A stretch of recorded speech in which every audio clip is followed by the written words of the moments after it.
작년에 완전 만신창이었어요. 저도 지금 빚을 많이 지고 있는 상황이에요. 누군가가 정말 말도 안 되는 극단적인 선택을 하는 게 이해가 가는 정도까지의 삶이었어요. 저 마지막 직원 한 명 딱 남겨놨었을 때 그때 진짜 모든 걸 내려놓고 싶더라고요. 자, 그럼 이제 이번에는 좀 연예인 직업에 대한 좀 네. 질문 좀 드려보려고 하는데 네, 아무래도 주변에 이제 연예인분들이 좀 많으시잖아요. 그렇죠. 네. 그렇죠? 연예인은 네. 일반인과 좀 달라요? 어때요? 비슷한가요? 달라야 해요. 다르다예요? 달라야 해요? 달라야 해요. 다를 수도 있고 다르지 않을 수도 있는데 네. 달라야지만 달란트를 인정받을 수 있는 직업인 것 같아요. 그래서 다르려고 인위적으로 노력을 하고 달라지려고 인위적으로 트레이닝을 하기도 해요. 컨셉을 잡고 사실 내가 아닌 내가 되는 일이 연예인이거든요. 네. 오히려 오히려 아티스트라면 오히려 나로서의 나를 그대로 담는 게 더 중요한데요. 우리나라에서 실제로 우리나라에서요. 이게 그 연예인에 대한 정의가 좀 달라요. 우리나라에서는 이제 연예인과 아티스트를 좀 이제 구분해서 이제 판단을 하고 물론 요즘 경기가 좀 허물어지고 있지만 그렇잖아요. 근데 뭐 예를 들면 문화 선진국인 미국 같은 경우에서는 연예인을 이제 아티스트로도 써요. 네. 그리고 뭐 중국 같은 경우에는 뭐 예를 들면 뭐 쇼를 하는 그런 행위를 하는 그래서 상업적인 어떤 서비스업을 예술을 통해서 하는 사람 뭐 이런 정도의 정의를 내리고 있거든요. 근데 제가 생각했었을 때 예를 들면 배우분들 제가 정말 대단하다고 느끼거든요. 내가 아닌 다른 사람의 빙이 돼요. 빙이 돼서 네. 몰입을 해야 되는 거잖아요. 그걸 일반인이 어떻게 하겠어요, 솔직히. 그러니까. 달라야 돼요. 내가 아닌 뭐 회사라든지 누군가 짜준 컨셉에 맞춰서 그런 연기나 춤을 추고 노래를 해야 돼. 난 그걸 경험해보지도 않았어. 예를 들면 그런 내용이 주제나 가사로. 근데 그걸 해야 되잖아요. 그걸 일반인은 어떻게 해? 근데 그걸 자연스럽게 소화해야지 인정받잖아요. 그가 돼야 되는 거잖아요. 그런 컨셉과 주제와 삶을 살게 돼야 되는 거죠. 그러니까 달라야 돼요. 연예인은 달라야 할 수 있는 직업인 것 같아요. 네. 연예인으로서 좀 성공한 사람들의 뭐 네. 공통점? 특징 뭐 이런 거 있을까요? 꾸준함? 되게 쉬운 것 같지만 제일 어려운 건데요. 네. 계속 하는 거죠. 내려놓지 않는 게 제일 대단하다고 생각하거든요. 여러 대단한 연예인들도 있고 대단한 분들 많이 있지만 뭐 그냥 가까운 친구를 얘기해야지 그래도 여러분들이 좀 공감대가 잘 형성이 될 테니까 예를 들면 제 친구 중에 영탁이라는 친구 있어요. 영탁이라는 친구가 이제 미스터 트롯 맞죠? 미스터 트롯이라는 트롯 프로그램을 통해서 폭발적인 사랑을 받게 됐잖아요. 네, 엄청난 뭐 프로그램 자체도 엄청나게 사랑을 받았지만 화제가 됐지만 이 친구가 이제 선을 하면서 또 음악적으로 엄청나게 많은 인정을 받고 그러면서 지금 너무 활발하게 너무나 많은 사랑을 받는 그런 가수로서 또 좋은 음악을 프로듀싱하는 프로듀서로서 살고 있거든요. 영탁이는 정말 미스터 트롯 전과 후가 제가 봤을 때는 삶이 완전히 바뀐 친구인데요. 전과 후가 보여지지 않는 일상적인 삶은 거의 똑같은 친구예요. 전 그래도 되게 멋있다고 생각하거든요. 그 친구는 원래 처음부터 트롯을 하던 친구는 아니었어요. 네, 실용음악을 원래 했던 친구였고요. 과거 이력들을 딱 되짚어보면 예전에 뭐 히든싱어라는 프로그램에서는 이제 휘성 모창자로 출연을 했었고요. 트로트가 아닌 일반 실용음악이나 다른 장르의 대중음악들을 하고 가르치고 디렉팅하고 대신 코러스하고 막 이런 걸 하던 친구였는데 이제 트롯이라는 장르로 또 도전을 하고 그 장르에 대한 연구를 하고 노력을 하면서 자기의 창법도 바꾸고 완전히 자기 음악성도 색깔도 절묘하게 좀 잘 조합해 나가면서 자기만의 색깔을 만들어 가던 친구인데 무명 시절이 상당히 길었던 거죠. 저랑 동갑이거든요. 저는 외톨이가 27살 때였어요. 네. 근데 영탁이는 작년에 이제 대중들에게 엄청난 사랑을 받아서 알려지게 됐으면 38이잖아요. 저보다 11년 뒤에. 적은 나이는 절대 아니죠. 그렇죠. 적은 나이는 절대 아니죠, 사실. 뭐 어떻게 보면 더 늦게도 성공할 수도 있지만 사실은 상대적으로 봤을 때 적은 나이 절대 아니란 말이에요. 가수로서 갔었을 때는. 그 이유는 꾸준함이라고 생각해. 변함없이 그 친구는 하고 있었어요. 누구보다 성실히, 누구보다 열심히, 누구보다 정말 부지런하게 뭐든 계속 하고 있었어요. 저는 그 친구 무명 시절 때 제가 이제 그냥 83년생인데 그냥 알게 돼가지고 사회에서 알게 돼서 동갑내기 만나기 쉽지 않잖아요. 그리고 30대 제가 만났을 때가 30대 한 초반에서 중반쯤 돼가는 시점이었던 것 같아요. 그 시점에 음악이라는 업을 포기하지 않고 하고 있으면 연예인이라는 업을 하고 있으면 그건 전 두 가지라고 생각해요. 그러니까 20대 초중반도 아니고 30대 중반 막 이때도 여전히 그 연예인이라는 가수라는 직업을 갖고 있다면요. 성공했거나 언젠가 성공할 놈인 거예요. 둘 중에 하나예요, 저는. 그렇게 생각해요. 안 그러면 다 포기해요. 포기하고 다른 일을 하는 게 훨씬 더 그렇죠. 네, 거기에 대한 만족감을 얻는 분들도 많고. 근데 이 친구는 그런 친구였거든요. 얘는 왜 안 되지? 내가 봤을 때는 안 될 이유보다 될 이유가 훨씬 많은 친구인데 뭐 언젠가 되겠지. 그냥 그렇게 생각을 하고서 살았던 친구였어요. 평범한 이야기하고 음악 얘기하고 힘들 때 제가 또 이제 도와주고 그래서 힘들었을 때 노래 신곡이 나는데 이제 뮤직비디오 카메오 출연을 좀 해달라고 미란한테 좀 부탁을 하겠다고. 그러니까 그때 이제 영탁이를 카메오 출연 이제 도와줬던 게 이제 저도 출연을 했고요. 당연히 친구니까. 김장훈 선배님도 이렇게 출연을 하고 주변에 좋은 분들이 많이 무명이었을 때 영탁이 뮤직비디오에 카메오 출연을 해줬거든요. 근데 지금 영탁이가 이렇게 성공한 다음에 영탁이는 자기를 도와줬던 모든 친구들에게 모든 분들에게 다 어떤 식으로든 표현하고 보답을 하고 있는 친구예요. 더 많이 돌려주는 친구가 됐죠. 역시나 될 놈은 되더라고요. 내려놓지 않았기 때문에 될 놈은 되더라고요. 꾸준함. 그 꾸준함. 포기하지 않는. 그러기 위해 가장 중요한 건 저는 긍정적인 마인드라고 생각해요. 긍정적인 마인드와 긍정적인 삶의 자세를 갖는 게 1번이고요. 2번은 부정적인 에너지를 끊는 거예요. 부정적인 인연들을 끊어버리는 용단이 되게 중요하더라고요. 인연? 네. 인연이건 시간이건 종류가 어떤 거가 됐건 나에게 부정적인 아니 지금 이렇게 가뜩이나 살기도 바쁜 힘든 이런 버거운 상황에서 날 계속 스트레스 받게 하고 나한테 안 좋은 에너지를 주는 사람 혹은 주는 일을 왜 해야 되냐는 거죠. 그쵸. 근데 사람들은 그 인연을 끊지 못해요. 잘 못 끊죠. 잘 못 끊어요. 저도 진짜 못 끊는 편이었거든요. 어떻게든 부여잡고 싶고 내가 좋아하는 건데 근데 나한테 안 좋은 걸 주고 자꾸 고민하게 할 거면요 과감히 끊어야 돼요. 성공한 사람들은 저는 그걸 잘 끊는다고 생각해요. 맺고 끊으면 정말 잘하는 거죠. 자기 스스로를 긍정적인 에너지로 만들어서 누군가에게 내가 긍정적이고 호감이 가는 사람으로 만들어 놓고 그 다음에 나에게도 부정적인 영향을 주는 사람과 그런 시간을 다 끊는 거예요. 선택과 집중을 잘하는 거죠. 그런 사람들이 꾸준함을 가질 수 있어요. 그리고 그렇게 그런 사람이 꾸준해지면 언젠간 반드시 그 분야에서 인정을 받을 수 있다고 생각해요. 지금 말씀해 주신 게 긍정과 꾸준함인데 뭐 여기까지 공감을 하는데 한 개가 저는 더 붙어야 되지 않을까 생각하는 게 특히 이 연예인이잖아요. 네네. 연기든 음악이든 개그든 뭐 하나를 잘해야 되잖아요.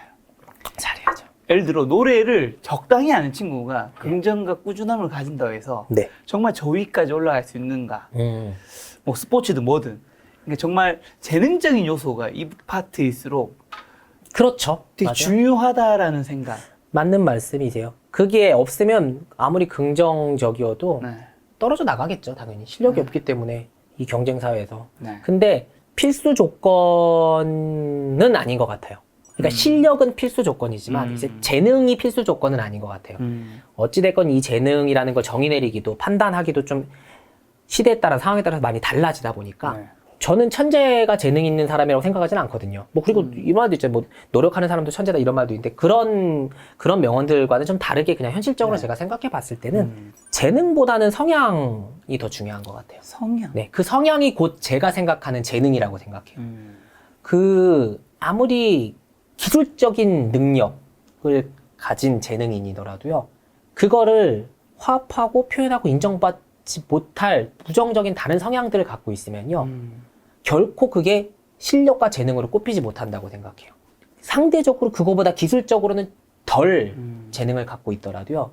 성향 자체가 근데 물론 어느 정도 기준 이상의 는 가지고 있어야 돼요. 당연히. 그렇다면 성향에 따라서 분명히 그게 꽃피우는 정도는 또 달라진다고 생각해요. 그래서 말씀하신 것처럼 어느 정도 기준 이상의 재능을 가지고 그걸 꽃피울 수 있는 성향을 가지고 있다면 그런 사람들이 긍정적인 에너지를 가지고 꾸준해졌을 때 인정받지 않나? 어떻게 보면 방금 아웃사이더님 말씀해 주신 게 박진영 대표가 직원들의 뭐 내부 교육이라든가 인성을 중요시 여기는 거랑 약간 좀 연동되는 부분들이. 네, 제가 뭐 그 진영이 형님 선배님의 모든 대화를 다 듣진 않았지만 어느 정도는 인성을 되게 중요시 여긴다는 건 알고 있으니까 그 뭐 어느 정도 일맥상통하지 않을까요? 네. 아웃사이더 님도 1집 남자답게 냈을 때 망했잖아요. 되게 딕션을 강하게 주시는데요. 망했잖아요. 네. 과거 얘기니까 우리가 웃고 얘기할 수 있는. 네, 웃고 얘기할 수 과거 흑역사니까. 네. 수입이 빵원이잖아요. 그렇죠, 네. 어떻게 버텨요? 그때. 미래에도 안 될 수도 있다라는 생각 분명히 마음속으로는. 그러니까 아까 경제적인 버팀을 말씀하셨던 거 지금은 이제 어떻게 그냥 심적으로 버텼냐를 보시는 거죠. 그냥 아니 하다 보면 그냥 자연스럽게 그냥 될 거라고. 그냥 그렇게 되지 않을까? 어차피 저는 운이라는 게 언젠가는 들어올 거고 내가 꾸준히 하고 있고 내가 열심히 하고 있었고 네. 그리고 기본적으로 제가 이렇게 멍청한 사람은 아니거든요. 그냥 똑똑하진 않아도 네. 저는 그냥 똘똘한 정도 사람이긴 해가지고 요 정도면 아까 말씀드렸던 그 재능에서도 기준 이상 정도는 되는 사람이거든요. 그러면 저처럼 그냥 철없이 이것저것 다 시도하고 좋아하는 네. 거에 꽂히면 끝까지 가보는 사람이면 네. 뭐 그런 사람 언젠가 되지 않을까 싶어서 그냥 했죠. 그러면 그 연예인들이 네. 뜨기 전에는 대부분 수익이 굉장히 낮을 거잖아요. 그렇죠. 다른 분들은 이 시기를 어떻게 버텨요? 사실 떴는데도 빚을 가진 친구도 많죠. 예를 들면 1집, 2집, 3집까지 다 망했어. 빚이 30억 있었어. 4집에 떴는데 4집 떠서 10억 벌었어. 20억 마이너스. 어차피 정산은 못 받는 거니까. 그런 친구들도 있어요. 근데 대신 인정을 받으면 자존감이 생기고 그 다음에 잘 됐기 때문에 그 다음에 이제 벌 수 있는 부가가치 수익들이 늘어나니까 그걸로 이제 용기를 얻어서 갈 수 있는 거긴 하죠. 다른 연예인들도 사실 뜨기 전까지는 정말 다 생계형 연예 활동을 하는 분들이 많아요. 다른 투잡을 하는 경우가 진짜 아르바이트든 뭐든. 네. 뭐 물론 1차적으로 이렇게부터 시작해봐요. 나와 관련된 것들인데 플레이어가 아닌 다른 부분을 하면서 그러니까 큰 이질감이 없는 영역 안에서 먼저 시도를 해보시죠. 가수면 노래 코칭을 해준다. 그렇죠. 코칭이나 레슨이나 아니면 가이드나 뭐 디렉팅이나 네. 뭐 이런 것들을 하면서 근데 그러다가 오히려 그 분야로 잘 된 친구들도 많아요. 잘 된 분들 제 또 동갑내기 친구 중에 그 네. 진영이라고 네, 그 장진영이라고요. 네. 네, 있는데 그 친구가 그 SM 대형 기획사죠. SM의 이제 보컬 트레이너로 엄청 유명한 친구예요. 네. 프로듀서 원원에도 나왔었고요.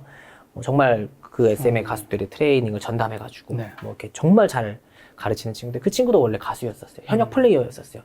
근데 이제 현역으로 생각보다 기대했던 것보다 잘 안 되게 되면서 이제 코칭을 좀 해보게 됐던 건데 네. 오히려 거기서 더 특출난 어떤 재능, 누군가의 능력을 끄집어내고 가르쳐주고 이끌어내는 그런 능력을 인정받게 되고 그리고 또 SM에서 심재원 형님이라고 안무가로 정말 유명한 형님이 계세요. 그분도 원래 이글5라는 팀의 소속 멤버였었죠. 춤 정말 잘 추는 걸로 유명했었는데 이글5도 어느 순간 이제 그 해체가 되고 하면서 이제 SM에서 제가 듣기로는 네.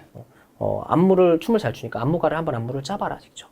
그렇게 하다가 정말 이제 해외 아티스트들 안무까지도 짜주는 엄청난 실력 있는 안무가로서 또 명성을 떨치게 된 거고요. 제 주변에서도 오히려 래퍼였다가 레슨으로 바꿨다가 정말 레슨으로 오히려 인정받게 된 친구들도 있고요. 기획사 아이돌 전담 랩 트레이너로 가서 인정받게 된 친구들도 있고요. 그래서 이런 식으로 플레이어로서 수익을 얻지 못했었을 때 부수적인 큰 이질감이 없는 다른 영역들을 해보면서 거기서 얻는 수익이나 만족을 가지고 이제 또 플레이어로서 해보는 친구들도 있고요. 아니면 이러다가 아예 이 영역으로 가는 친구들도 있고요. 본인이 연애 활동을 시작을 했어요. 네. 근데 하다 보니까 본인이 난 이쪽에 재능이 없다는 걸 좀 깨달았어요. 네. 그럴 때는 더 하는 게 맞아요. 아닌 게 맞아요. 예를 들면 예전에 무릎팍도서에 전현무 아나운서가 나왔었던 네네. 얘기 인상 깊었던 게 네. 아닌 꿈을 계속 가지고 있는 것도 너무 힘든 거다. 되게 현실적인 그런 조언이었던 것 같거든. 그렇죠. 근데 이게 그 꿈을 꾸어가는 단계인지 네. 꿈을 어느 정도 이루고 난 단계인지에 따라 다른 것 같아요. 지금 저한테는 사실 가수나 창작의 일이 꿈이 아닌 그쵸, 그냥 그쵸. 네, 삶같이 되어 있는 거여서 사실은 이게 수익을 어떤 말든 상관없이 저에게는 할 수밖에 없고 네. 하고 있는 해야 되는 그런 기록 같은 저의 일인 거고 그걸 한참 쫓고 있는 꿈을 쫓고 있는 사람들 입장에서는 정말 현실적으로 아닌 꿈을 내려놓는 게 전 맞다고 생각하죠. 네. 근데 그걸 내려놔 봐야지 않은 것 같아요. 네. 그쵸. 내려놓는 게. 내려놔 봐야지 않은 것 같아요. 안 내려놨다가 절 인정받고 성공할 수도 있는 거고, 그쵸. 내려놨는데 사실 진짜 아까운 경우가 있을 수도 있는 거고. 근데 정말, 제가 봤을 때 정말 재능이 있고요. 그 분야에. 말씀하신 것처럼 정말 그런 어떤 성향과 에너지가 좋으면요. 사실 다른, 포기를 한 다음에도요. 다른 분야에서 성공을 하고 인정을 받더라고요. 근데 그렇게 인정받으면요. 결국 자기가 쫓던 그 꿈을 또 다시 하세요. 그런 분들이 제 주변에 정말 많이 있어요. 네. 정말 자기가 간절하다면. 네, 정말 간절하다면. 네. 네. 아웃사이더님 내신 노래가 외톨이, 주변임, 어쨌든 뭔가 마음적으로 네. 힘들거나 자존감과 관련된 노래일 수도 있잖아요. 그렇죠, 네. 사실 또 요즘에 코로나 시대에 네. 본인이 하던 일이 무너지거나 완전히 본인과 관계없는 외부 요소로 인해서 이 자존감이 무너지거나 떨어진 분들 굉장히 네. 많을 텐데 어떻게 하면 이런 자존감 좀 올릴 수 있을까요? 그런 고민 아웃사이더는 많이 해보셨을 것 같아요. 저는 사실 작년에 네. 완전 만신창이었어요. 몸과 마음이 완전히 너덜너덜해. 저는 정말 긍정적이고 낙천적으로 삶을 살아온 네. 작년까지 8년을 살아온 사람이었는데 제가 하고 있는 이 일들, 가수로서의 공연자로서의 삶, 강연자로서의 삶, 그 다음에 키즈 카페, 그 다음 동물 박람회, 이 모든 게 다 오프라인 사업이고 누군가와 관계해야만 할 수 있는 이 사업인데, 일들인데, 이런 것들이 코로나로 인해서 완벽히 봉쇄가 되고 아무것도 하지 못하게 됐었을 때 뭐 경제적 타격은 말도 아니고요. 사실 지금 뭐 주변에서는 이제 500평짜리 키즈 카페를 운영하고 있고 네. 많은 분들이 알고 있고 많이 찾아주신다고들 하고 막 너무 좋다고 하시니까 정말 어떻게 보면은 뭐 멋있고 대단해 보인다고 하실지 모르겠지만 솔직히 말씀드리면 정말 힘들어요. 네. 이미 아직 복구를 못했기 때문에 저도 지금 처음 말씀드리는 건데 저도 지금 빚을 많이 지고 있는 상황이에요. 잘 됐을 땐 정말 많이 벌었죠. 근데 여기에 진짜 많은 걸 담았거든요. 근데 한순간에 1년 넘게 모든 것들이 다 묶여버리니까 그렇죠. 정말 많은 걸 담았던 만큼 많은 걸 잃어버려서 처음으로 누군가가 정말 말도 안 되는 극단적인 선택을 하는 게 처음으로 막 저도 막 이런 이해가 가는 정도까지의 삶이었어요. 하루하루가 정말 스태프들 직원들이 한 30명 정도 있었거든요. 키즈 카페. 키즈 카페와 엔터테인먼트에 30명 정도 있었는데 마지막 직원 한 명 남기고 떠나보내면서 떠나간 사람도 있고 떠나보낸 사람도 있고 어찌할 수 없이 그런 선택을 이별을 서로 해야 되는 상황들에 오면서 저 마지막 직원 한 명 딱 남겨놨었을 때 그때 진짜 모든 걸 내려놓고 싶더라고요. 그냥 아무것도 없어진 거야. 근데 이게 원래 혼자였으면 괜찮았는데 원래 혼자였다가 많은 것들을 그래도 함께하는 것들이 생겼었는데 그 모든 것들이 다 없어진 거죠. 그 한 명과 같이 두 명이서 그 500평짜리 키즈 카페를 이제 몇 개월간 버텼어요, 사실은. 네, 몇 개월간 버티면서 뭐 영업을 어찌할 수 없이 아예 영업 중단하기도 하고 단계에 따라 달라지잖아요. 몇 명밖에 못하게 하기도 하고 네. 막 그러면서 500평짜리 키즈 카페에서 두 명이 그것도 이제 제가 거기서 살다시피 했어요, 사실은. 왜냐면 여러 명이 하던 걸 그렇게 소수 인원이 관리하려면 더 많은 시간 그렇죠. 청소도 그렇고 모든 관리를 다 해야 되니까 그래서 사실 집에 잘 못 들어가고 그냥 키즈 카페에서 자고 그랬어요. 키즈 카페 빈백에 그냥 자고. 근데 혼자서 그 키즈 카페에서 500평짜리 메아리가 엄청 울리는 그곳에서 아무도 없을 땐 메아리가 울리거든요. 사람들이 차면 메아리도 안 울려요. 아이들의 소리만 들리지. 혼자서 제가 읊조리는 소리조차 엄청 퍼지면서 크게 들려요. 저의 한숨 소리가 다 들려요. 500평짜리에서 깜깜해져 있을 때 모두가 다 아무도 없는 곳을 보면서 혼자서 한숨을 쉬는데 그 소리가 그렇게 크게 들리는데 그때 어떻게 이겨냈냐면요. 그때 가사를 썼어요. 제가 한동안 내려놨던 창작을 다시. 내가 제일 좋아하는. 네, 창작을 다시 했어요. 키즈 카페를 포기하자가 아니라 포기하고 싶었죠. 근데 가사를 쓰게 되더라고요. 쓸 수밖에 없는 상황이었어요. 지금의 내 이 감정을 어떻게든 꺼내놓지 않으면 미쳐버릴 것 같고 이 안에서 터져버릴 것 같은 거야. 죽고 싶을 것 같은 거야.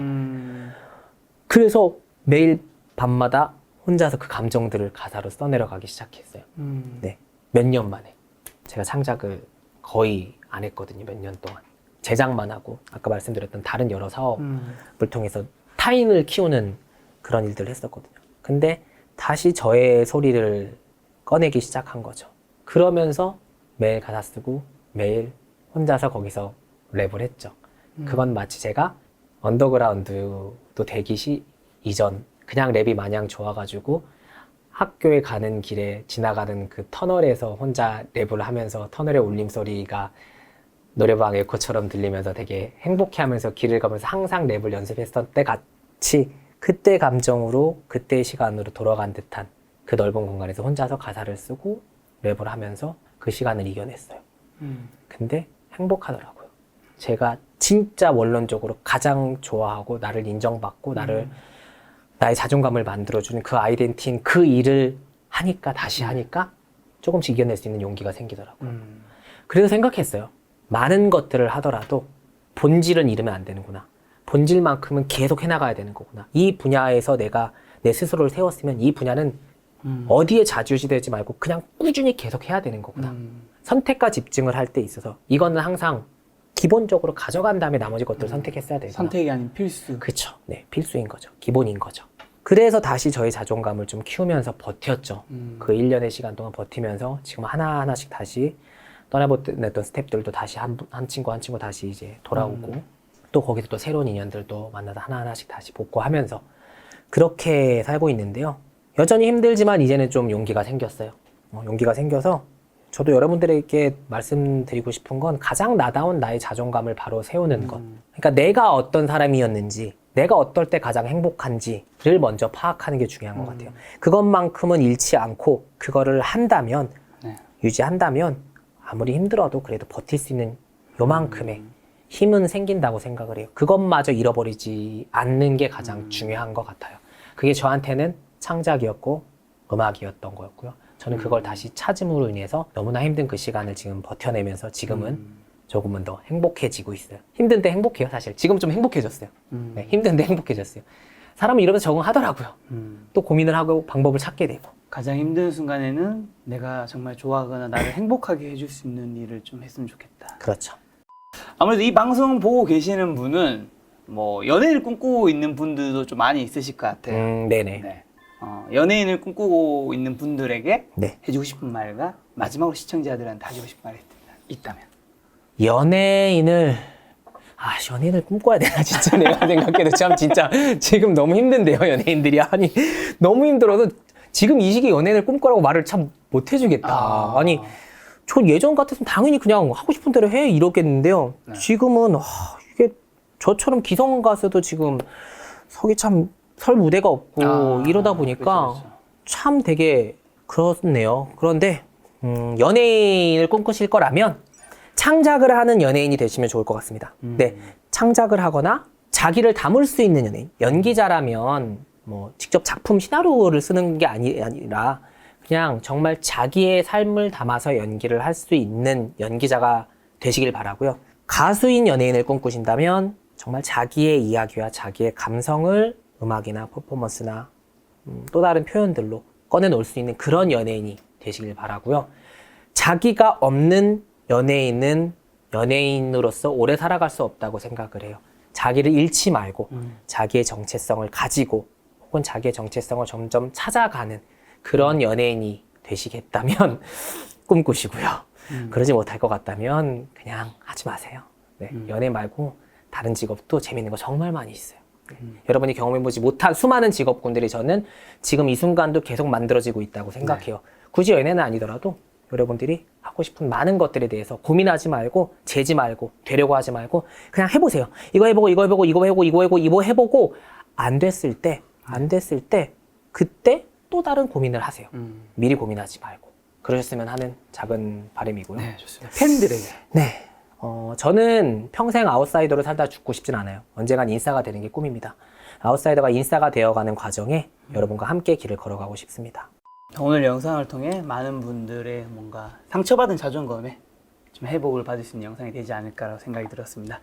오늘 만남의 손님은 래퍼 아웃사이더님이었습니다. 지금까지 여러분 소중한 시간 함께 해주셔서 정말 감사합니다. 불러주셔서 너무나 감사합니다. 김작가TV 파이팅! 감사합니다. 구독과 좋아요. 저는 이제 구독과 좋아요. 유튜브 그리고, 하시죠? 네. 뭔가요 채널 이름이? 저희 채널 이름은 아웃사이더 TV입니다. 아웃사이더 TV도 많이 아웃사이더 TV 저희가 링크 걸어놓을 테니까 많이 타고 넘어가셨으면 좋겠습니다. 감사합니다. 다음 시간에 뵙겠습니다. 감사합니다. 감사합니다. 상처를 치료해줄 사람 어디 없나? 여기 있다. 김작가TV. 감사합니다.